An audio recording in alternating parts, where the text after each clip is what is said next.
The church looked stunning. White roses draped across the altar, their petals scattered along the aisle like fresh snow. Sunlight streamed through the stained glass windows, casting the room in warm colors. A string quartet played softly as two guests rose to watch me walk toward what I believed was my future. My heart raced. But it was the good kind, pure happiness. Colton stood at the altar in a perfectly tailored black tuxedo, his dark eyes fixed on mine. He looked nervous, which made me smile.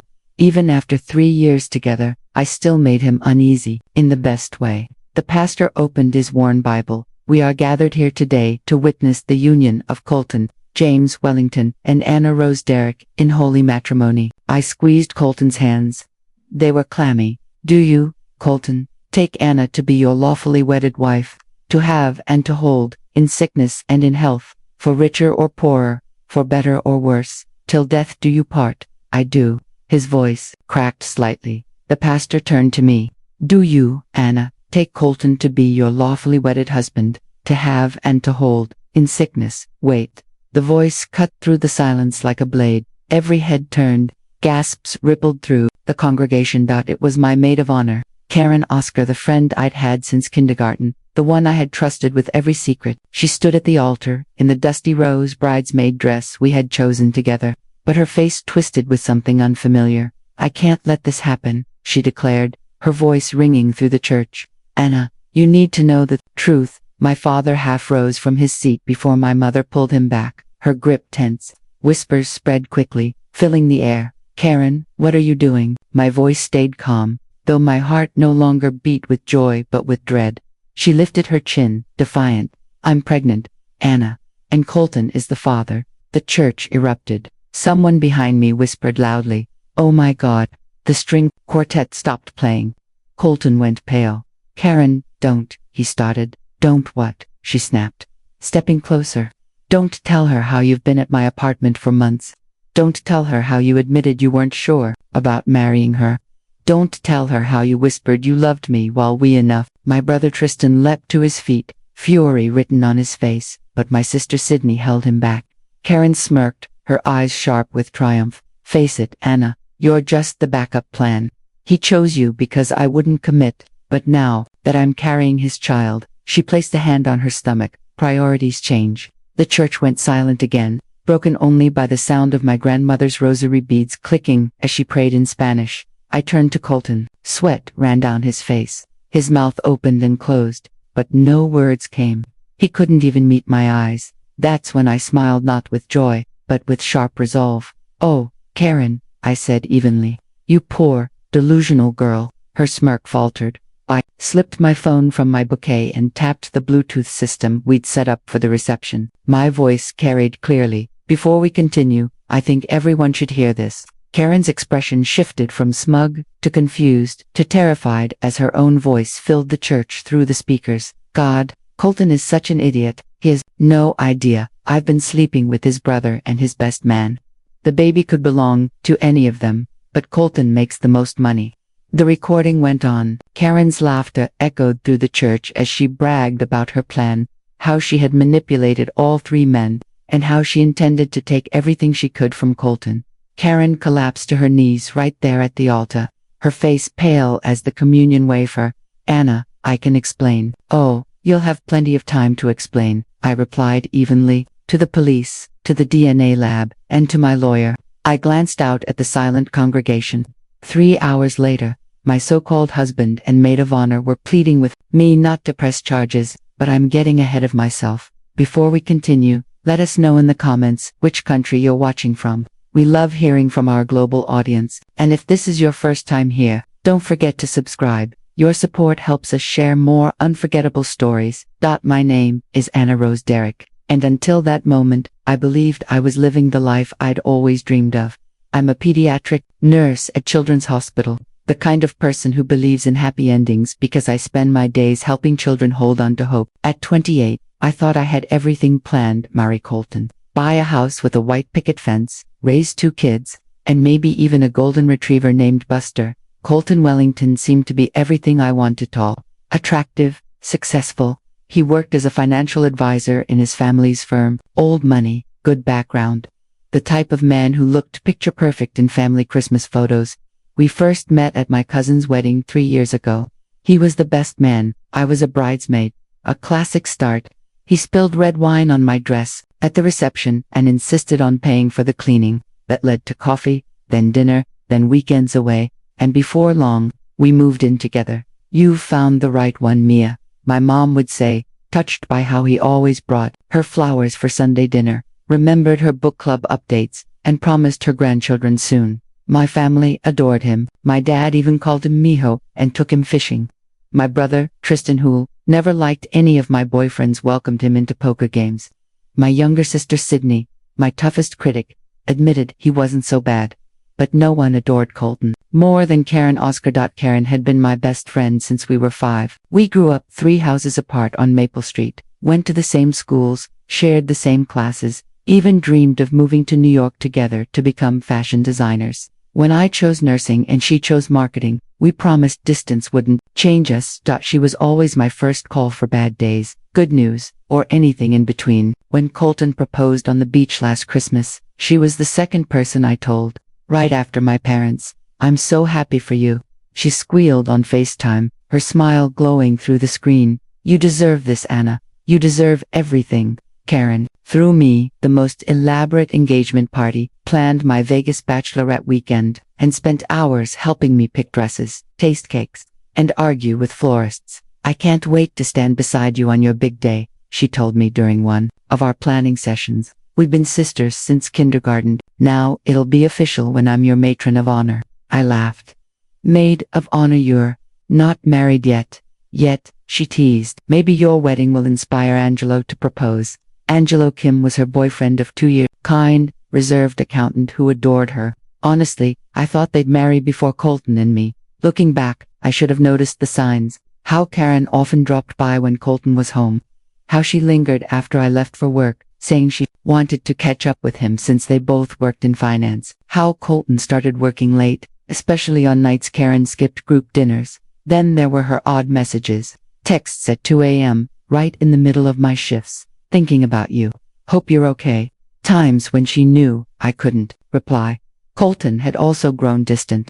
Conversations were shorter, eye contact less frequent. When I asked if he was getting cold feet, he would pull me close and say, "Never. I can't wait to marry you, Anna." But there were other signs too. The way he grew tense when his phone buzzed during dinner. How he started leaving it face down on the table. How he'd step away to take calls, claiming it was work, even on weekends. And then there were the charges on our joint credit card. Small amounts, easy to overlook individually, coffee shops I'd never been to, gas stations on the other side of town, and a jewelry store purchase he brushed off as a surprise for later. He said he'd been working late downtown, but 3 weeks before the wedding I discovered a pregnancy test box in our bathroom trash. It was empty, not used. When I asked Colton about it, he looked genuinely surprised. He suggested maybe his sister Sydney left it behind during her visit last weekend. He even told me, "Call her and ask." Sydney just laughed. "I'm not even dating anyone yet." Honestly, it must have been housekeeping. Sometimes hotel staff dumped their own trash in guest bins. It didn't add up, but I accepted it because I wanted to believe him. At the rehearsal dinner, the night before the wedding, Karen seemed distracted. She kept checking her phone and barely ate anything. When my aunt asked if she was okay, she snapped back that she was just tired from all the planning. Colton seemed uneasy too. He kept watching Karen when he thought no one was paying attention. When she excused herself to the bathroom, he slipped outside for fresh air. During the toasts, Tristan leaned over to Colton. "You okay, man? You look sick." Colton laughed it off, blaming wedding nerves, though his laugh sounded forced. None of us really knew what he meant. We weren't married yet, and the older relatives made long marriages look effortless. That night, Colton and I followed tradition and stayed apart. He spent the night at his best man's hotel room, while I stayed at my parents' house with my bridesmaids. Karen was the last one to leave after helping me hang up my dress. At the door, her voice sounded unusually serious. "Anna, you know I love you, right?" I smiled and told her I loved her too. She hugged me tighter than normal and whispered, "Tomorrow changes everything." I laughed it off, saying that was the whole point of a wedding, but when she pulled away, she wasn't smiling. On the morning of my wedding, I woke at 6 a.m. with nerves swirling in my stomach. But they were good nerves, the kind you feel before something exciting, like Christmas morning or the first day of vacation. The house was already buzzing. My mom was in the kitchen, making her famous breakfast burritos for me and the bridesmaids. While Sydney carefully organized the coffee station, the phone rang non-stop with vendors confirming last-minute details and relatives asking for directions. At 7 sharp, Karen arrived with a tray of coffees, triple-shot vanilla latte for the bride. "We need you awake and glowing," she teased. She looked flawless as usual, with styled waves and perfect makeup, even in yoga pants. She always seemed like she could step right into a photo shoot. I thanked her for the coffee, admitting my nerves had made me forget to eat. She kissed my cheek, reminding me it was her job as maid of honor to make sure I didn't faint at the altar. The morning passed in a blur of hair, makeup, and photos. My cousin Maria captured every moment with her professional camera, me stepping into my ball gown covered in pearls, my grandmother fastening the family necklace around my neck with trembling hands, my father tearing up when he saw me dressed. "You looked like a queen, Mia," he whispered. Karen was by my side through it all, fixing my veil, fluffing my train, touching up my makeup. She was the perfect maid of honor, my lifelong best friend. But looking back, she was also glued too. Her phone, quick glances when she thought no one noticed, her fingers flying across the screen whenever she slipped into the bathroom or out to her car. At one point, Sydney caught her. "Who are you texting?" "Angelo's with the guys at the golf course. And it's bad luck for the bridal party to talk to the groomsmen before the ceremony." Karen's cheeks turned pink. "Just work stuff," she said. Sydney raised an eyebrow, unconvinced. Karen added smoothly, "Financial markets don't close, even on weekends." We arrived at the church at 2 p.m. for photos ahead of the 4 p.m. ceremony. The photographer had us posing all over the grounds, family shots, bridesmaid shots, and solo photos near the altar. Everything looked perfect. Downstairs, Colton and his groomsmen were getting ready. Tradition said we weren't supposed to see each other yet, but I still wanted updates. "Karen, can you check on Colton?" I asked. "Make sure he remembered his allergy medication. You know how flowers affect his eyes." She nodded and said she'd be back in 5 minutes. But she was gone for 20. When she returned, her lipstick was smudged, and her hair looked slightly messy, like someone had just run their hands through it. "Everything all right down there?" I asked. "Perfect," she replied, though she wouldn't meet my eyes. Colton had said he couldn't wait to see me. The ceremony was set for 4 p.m., and by 3:45 the church was filling with guests. Through the bridal suite window, I saw family, friends, co-workers, and neighbors all gathered to celebrate what I believed would be my happiest day. Colton's family, refined and elegant in navy blue and pearls, filled the right side of the church. My side was brighter and louder, colorful dresses, cheerful chatter, and perfume so strong it could overwhelm the air. At 3:55, the wedding coordinator knocked gently. "Ladies, it's showtime." My bridesmaids lined up: Ariel, my college roommate; Anna, my cousin; Rebecca, Colton's sister; and Karen, my maid of honor, leading them in dusty rose gowns with white rose bouquets. Dad offered me his arm. "Ready, Mia?" I inhaled deeply, taking in the mix of roses, aged wood, and the faint scent of my grandmother's prayer candles. "Ready." The doors opened. The quartet began the wedding march. Every face turned toward me, smiling, some wiping away tears. This was the moment I had imagined since childhood, when I'd try on my mother's wedding dress. Walking down the aisle felt surreal. The church was beautiful, the music flawless, and Colton looked perfect in his tuxedo with a white rose pinned to his lapel. Everything seemed just right until it wasn't. "I'm pregnant, Anna, and Colton is the father." The words struck like a shockwave. The congregation seemed to hold its breath, waiting. My bouquet felt unbearably heavy. The warmth of the church faded into something stark and cold. All eyes were on me, expecting me to collapse. But I didn't. Instead, an icy clarity settled in. "Karen, please," Colton finally spoke. "Not here, not now, when then?" Karen pressed, stepping closer. "On your honeymoon, when Anna's already tied to you and has no choice. She deserves the truths before making the biggest mistake of her life." She turned to the crowd, her voice steady, almost theatrical. "I'm sorry, everyone. I know this is uncomfortable, but Anna has the right to know." My father rose, fury etched on his face, but my mother grabbed his wrist. "No, let Anna handle this." For a moment, Regret flickered across Karen's face, but it vanished quickly, replaced by defiance. I didn't mean for this to happen, she continued. Colton and I tried to fight it. We both care for you, Anna, but sometimes feelings can't be stopped. Whispers spread through the pews like wind in a field. I heard fragments: shock, disbelief, pity. Colton looked pale, sweat on his brow, his hands trembling. Anna, I can explain what. Karen cut him off. How you told me you weren't sure about the wedding, how you felt trapped, how you whispered my name. Enough. My brother Tristan shot up, rage written across his face. He lunged toward the altar, but Sydney and Roberto held him back. Let me go, he shouted. I'll deal with him. I'll end this now. The security guard my father had hired stepped forward, prepared in case things turned violent. Got Karen, undeterred, seemed fueled by the chaos. Her eyes burned with intensity. Anna, please understand. I never wanted it this way, but Colton loves me. He always has. She placed her hands on her stomach in a deliberate, maternal gesture. This baby deserves its father. And Colton deserves the woman he truly wants. Colton stared at her, disbelief in his eyes. Karen, stop. You're only making this worse. But she pressed on, voice rising. No, Colton, hiding made it worse. Lying made it worse. She turned back to me, pointing with sharp cruelty. Look at her, standing there in that dress, convinced she's marrying the man she loves. Don't you think she deserves better than a man who wishes he was marrying someone else? That was the moment. Something inside me snapped, not broke. Snapped, like a rubber band stretched too far. I smiled. It must have been unsettling, because Karen actually stepped back.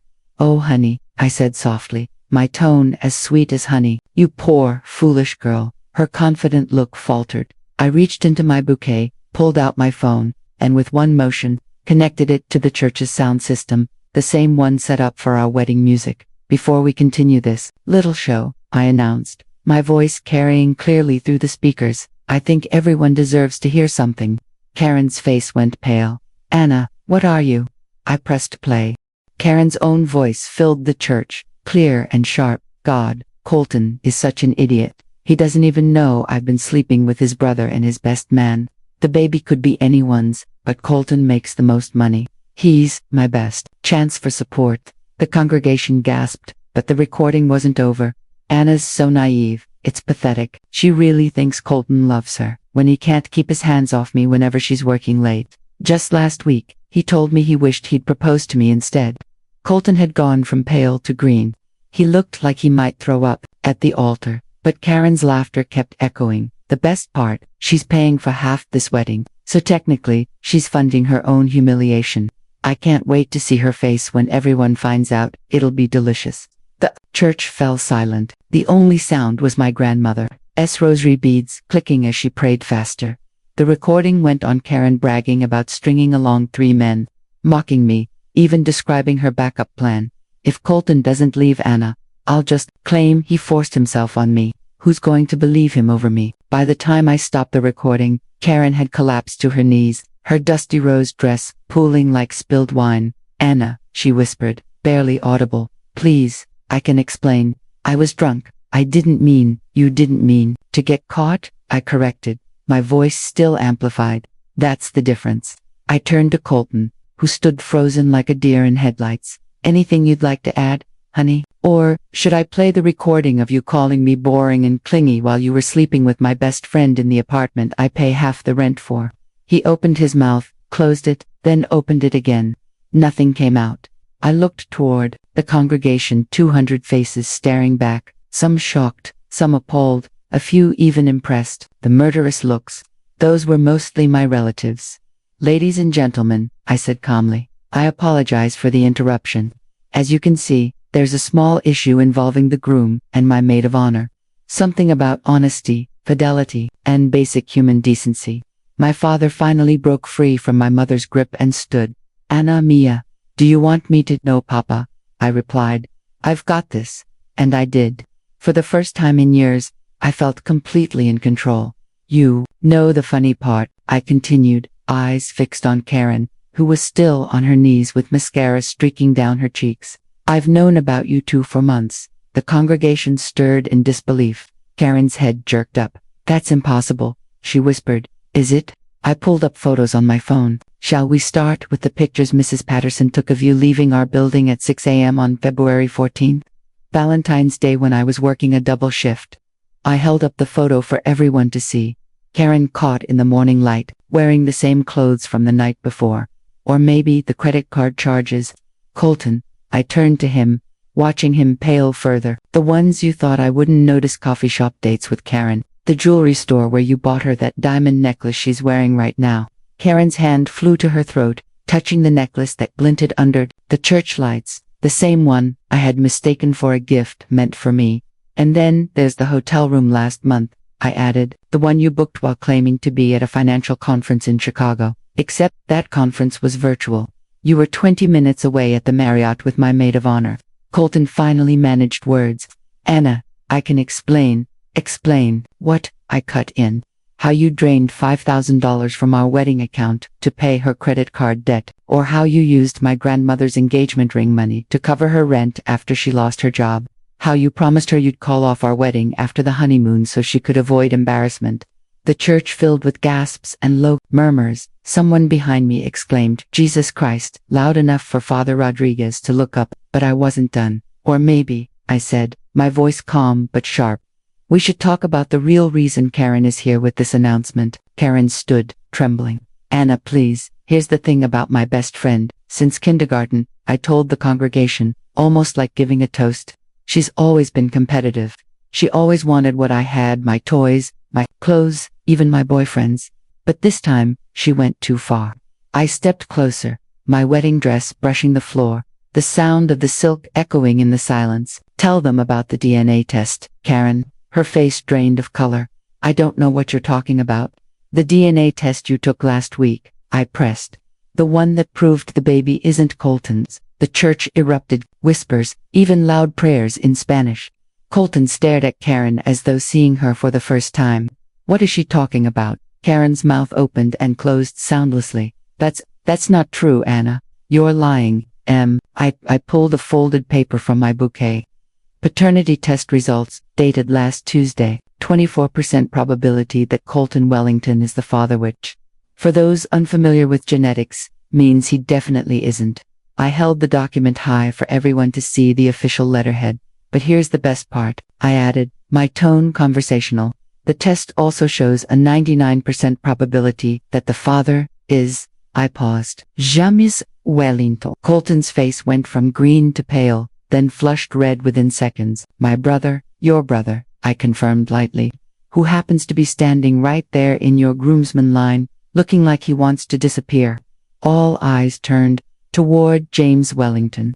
2 years younger than Colton and usually more charming, though at that moment pale and uneasy. He began stepping back as if escape were possible. James, Colton demanded, you slept with Karen. James cleared his throat.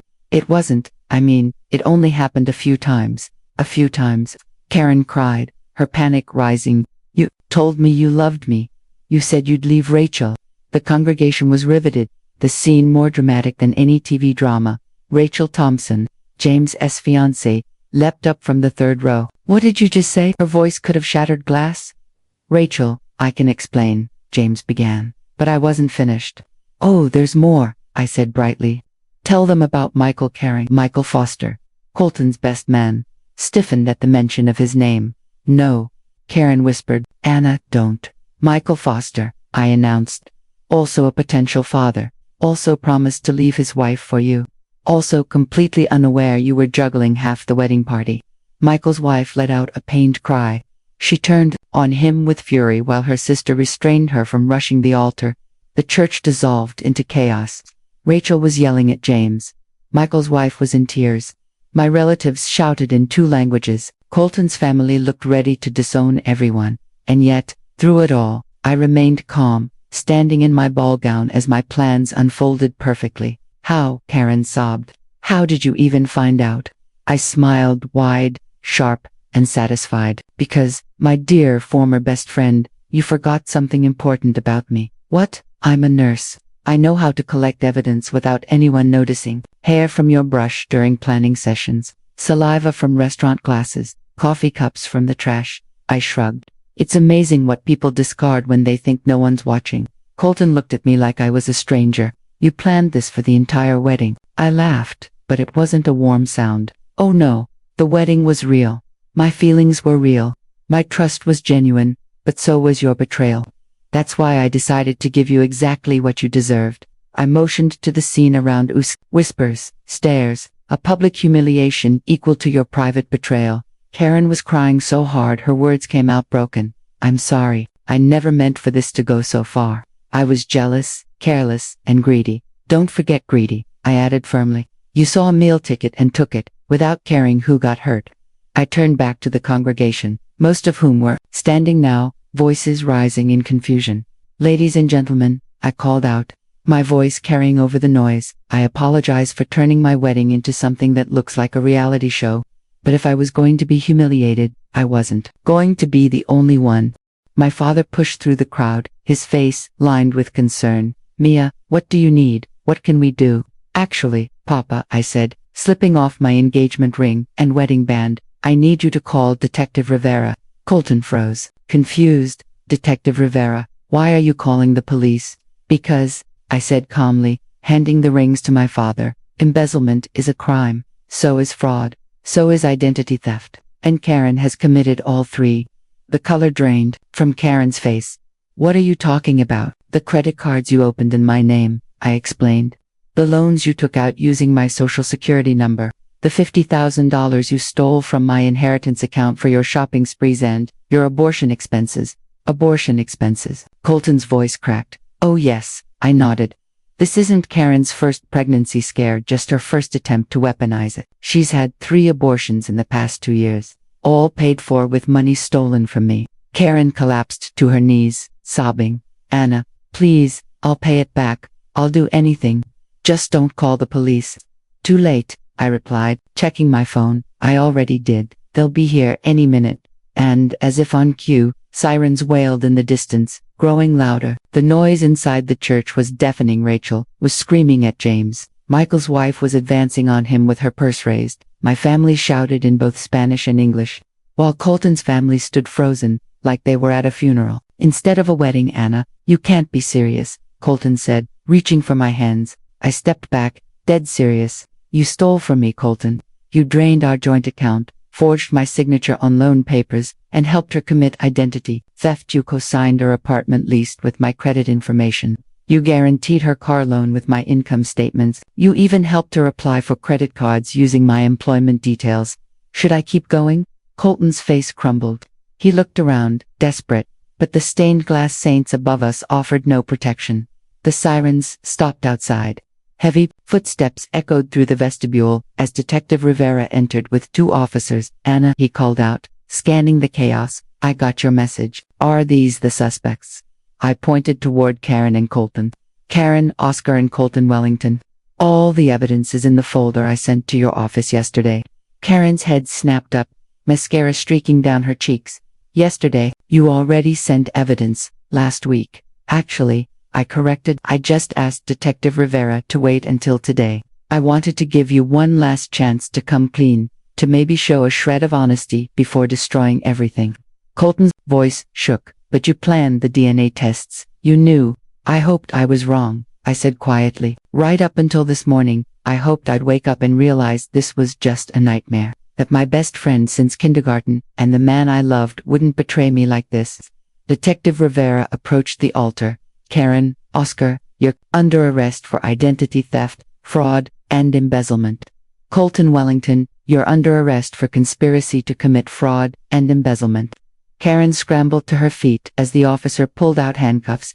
Anna, please, we can fix this. I'll pay you back every cent. With what money? I asked coldly. You don't have a job. You're already $50,000 in debt.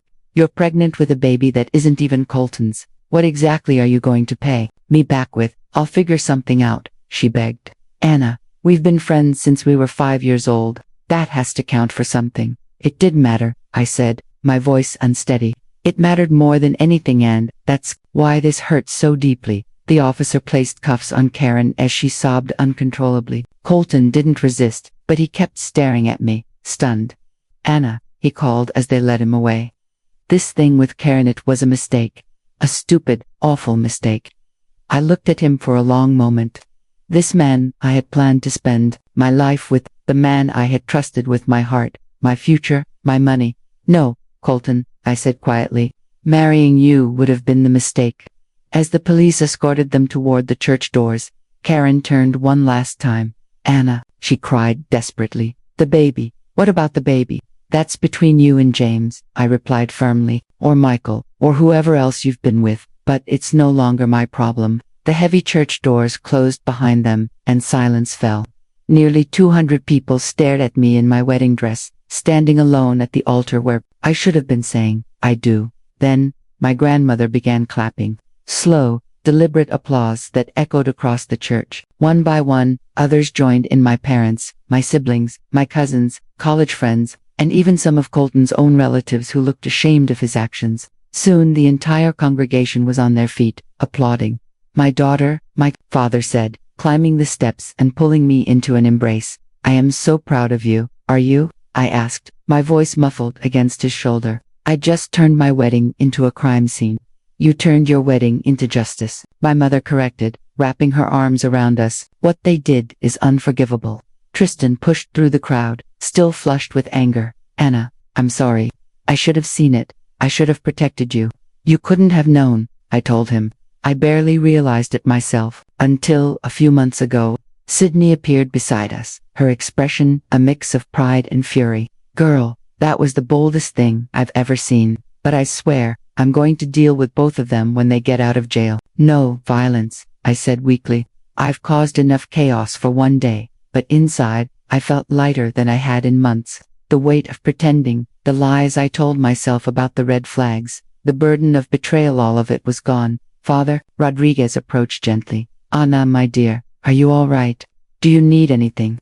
Actually, Father, I said, surprising myself. Could we say a prayer? Not a wedding prayer, but maybe one of gratitude. He smiled warmly. Of course, Mia. The congregation settled back into their seats as he spoke, not a somber prayer, but words about strength, truth, and the courage it takes to stand when betrayed by those you trusted most. Sometimes, he said, God reveals people's true faces not to hurt us, but to protect us from years of pain. As he spoke, my phone buzzed. Then again, and again. Dozens of messages lit up my screen from numbers I didn't recognize. Girl, we just saw the live stream. You're a queen. Is this real? Best wedding video ever. Why'd someone had been live streaming? I glanced around and saw several guests with phones still in hand, some clearly broadcasting. Oh no, I whispered to Sydney. Please tell me this isn't going viral. She checked her phone and winced. Anna, you might want to sit down. How bad? #wedding revenge is already trending on Twitter. TikTok has 2 million views. Instagram, Facebook, Snapchat, you're everywhere, I repeated. The good news is, everyone thinks you're a hero. The comments are all about how brave you were, and how they got exactly what they deserved. I looked at the faces around me, family, friends, strangers who thought they'd witness a celebration, but instead saw what would become one of the most talked about wedding moments ever. And honestly, I wasn't sorry. You know what? I said, raising my voice so everyone could hear. I hope it goes viral. I hope every cheating partner and every backstabbing friend sees this and thinks twice before betraying someone who loves them. Cheers erupted again, filling the church with applause. Later, the reception hall looked like a ghost town, tables still covered in white linens, roses and baby's breath still scenting the air, the DJ's setup untouched.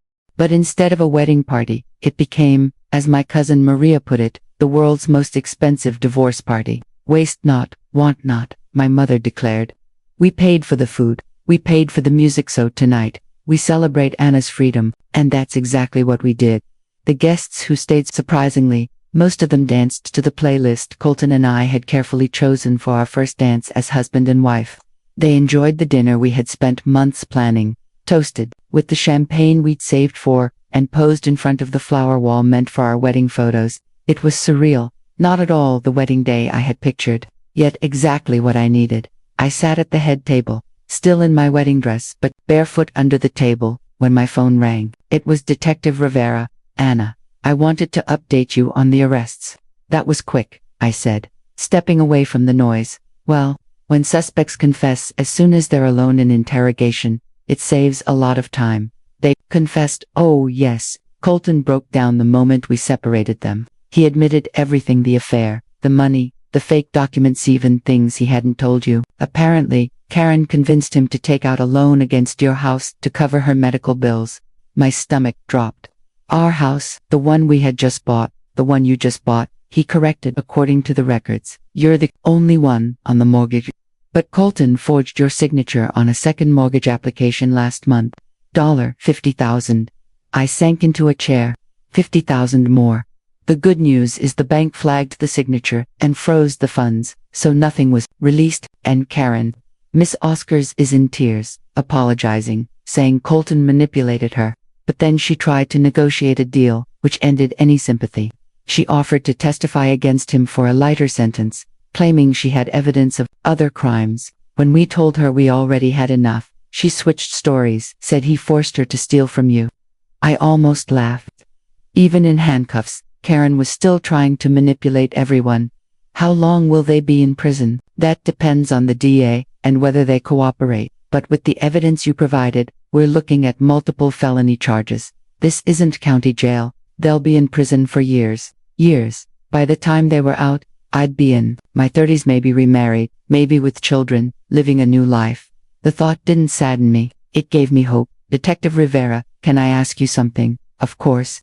When I came to you 3 months ago with my suspicions, you didn't seem surprised, almost like you'd seen this before. He sighed. Unfortunately, I see it often. Financial betrayal between partners, friends exploiting friends, deception schemes. What I don't often see is someone as prepared as you. The evidence you gathered was stronger than what most detectives collect. Every document labeled, every recording saved, every transaction tracked. You built an airtight case. I'm a nurse, I replied simply. We're trained to be thorough. You're also brave. Many in your situation would have confronted them privately or tried to salvage the relationship. You chose justice. Instead, justice. It didn't feel like justice, it felt like survival. After we ended the call, I headed back toward the celebration. But before reaching my table, a woman approached me. Mid-30s, professional, with a press badge around her neck. Anna Derrick.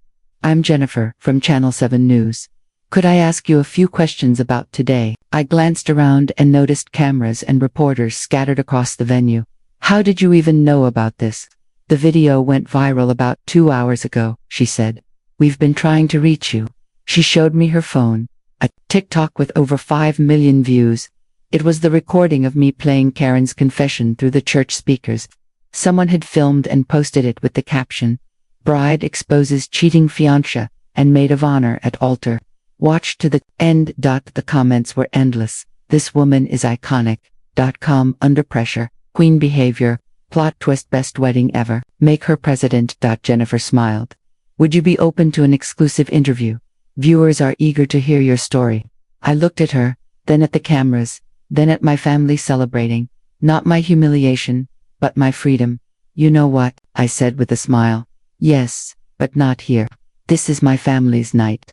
Tomorrow, I'll tell you everything, the whole story. How I found out, how I planned it, how I collected the evidence, all of it. Her eyes lit up. That would be incredible. This has everything. Betrayal, revenge, justice, courage.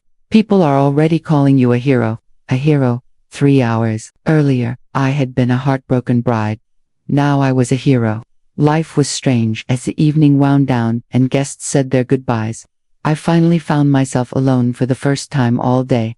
I changed out of my wedding gown into a simple black cocktail dress, the same one I'd originally bought for the rehearsal dinner. The reception hall was nearly empty now, with only family lingering to help clean up. I stepped outside into the garden, where strands of fairy lights shimmered in the trees like stars.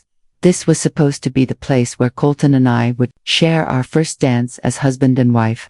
Instead, I'd spent the night dancing with my dad, my brother, my grandfather, and anyone else who asked. It wasn't the evening I had planned, but in its own way, it had been perfect. There you are. I turned to see Sydney walking toward me, holding 2 glasses of champagne. Thought you could use this, she said, handing me one. Thanks, I replied, taking a sip. Can I ask you something? She said. Anything. When did you first know about Colton and Karen? I stayed quiet for a moment. The truth was, I'd had suspicions for about 6 months, little signs, The way they looked at each other when they thought no one noticed. How Karen always found reasons to be around him. The distance I felt from Colton. "Why didn't you say anything?" she asked. "I wasn't sure," I admitted. She nodded knowingly. "Do you think I did the right thing?" I asked. "The public exposure, the arrests, all of it." Sydney stared at me, as if I'd lost my mind. "Anna, they stole from you? They lied and betrayed you in the worst way? And they were going to let you marry him, head off on your honeymoon, without knowing your husband was in love with your best friend, who was carrying his child, James's child," I corrected. "Whatever. The point is, they got what they deserved. And honestly, you probably saved others from being used by them in the future." "You think so?" "I know so. Karen's been manipulating people her whole life. Remember in high school, when she borrowed money from half the class and never paid anyone back? Or when she cheated on that scholarship exam and let Maria take the blame? Or when she— Okay, I laughed. "I get it. I should have recognized the signs sooner. Love blinds us to patterns," Sydney said gently. "Both romantic love and friendship." We stood in quiet comfort, sipping champagne and watching the fairy lights sparkle. "So, what happens now?" she asked. "Well, according to Detective Rivera, they'll probably both end up in prison. I'll need to testify, but he says the case is solid. I meant for you. What do you do now?" I thought about it. For 3 years, my life had been planned around Colton, our apartment, our shared accounts, our 5-year goals, dreams of children, a home, growing old together. All of that was gone. "Now," I said slowly, "I figure out who I am without being half of a couple. I haven't been single since I was 25. I don't even remember what I enjoy in my free time." "You like reading romance novels, eating ice cream straight from the tub, and watching cooking shows," Sydney said immediately. "Those were things I did when Colton worked late." "Exactly. Things you enjoy, that you never let yourself fully embrace because you were too busy trying to be the perfect girlfriend." She had a point. "I want to travel," I said suddenly. "I've always dreamed of visiting Europe, but Colton said it was too expensive. I've got savings now, money not wasted on a wedding or a dishonest fiancé. Maybe I'll finally take that trip. Do it. And I want to go back to school, get my master's in pediatric nursing, maybe specialize in trauma care. You'd be incredible at that. And I want to learn salsa dancing. Real salsa, not the basic steps Colton and I practiced for our wedding." Sydney grinned. "Now you're talking. What else?" "I want to adopt a dog. A big one. Colton's allergies always stopped me. Keep going. I want to be someone I'm proud of. Not the woman who overlooks red flags just to avoid being alone. Not someone who lets people take advantage of her because she's kind." "Anna, look at me," Sydney said firmly.